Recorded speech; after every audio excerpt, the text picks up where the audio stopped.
Only in Louisville could a mayor be the city's first trust fund baby and the first to flee the state as a Confederate exile. Welcome back to a series where we learn about every Louisville mayor in order, because why not?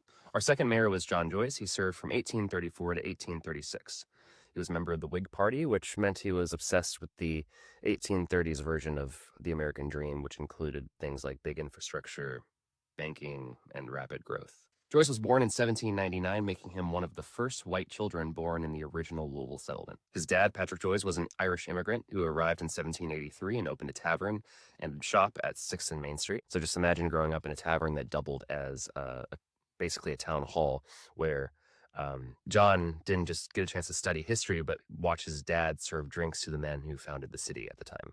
So he was basically groomed for power and was eventually sent off to St. Mary's College in Lebanon, Kentucky, and was a state legislator by the age of 28. In 1834, Louisville was expanding. The population nearly doubled in 5 years, hitting about 20,000 people. We officially passed Lexington and become the biggest city in Kentucky because the Louisville and Portland Canal was finally open, letting steamboats bypass the falls. Louisville was no longer a swamp. It was a growing river city. And also because of that, the city finally realized that running a boomtown for free was impossible, so they finally set a mayor's salary to about $2,000 a year, which is about $70,000 in today's money. This term is interesting. It included one, the opening of the Galt House, the legendary Galt House Hotel. The first one opened in 1834, becoming the crown jewel of Louisville society. And also the waterworks. Joyce authorized the first money for a city water system and even bought land on Easton, Maine for a reservoir. Additionally, in 1832, Joyce leased property to Washington Spaulding, a famous free black barber. Spaulding used that downtown shop of his to build a massive real estate empire, eventually owning over 30 properties. But Washington was more than a businessman. He became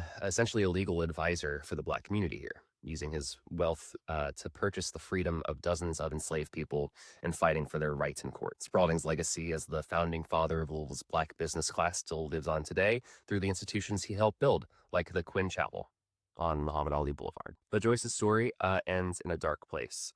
He was a staunch Southern sympathizer. After his term, when the Civil War broke out in 1861, Joyce fled Louisville in exile to live in the Confederacy. His sons fought for the South. One was actually even killed in action in 1864. Joyce couldn't stand to watch the Union Army occupy Louisville while his boys were on the other side, so that's why he kind of wanted to leave. He returned after the war, however, and lived quietly in Louisville until 1877. He's now buried in Cave Hill Cemetery. So, that's one Louisville mayor. See you after the next election.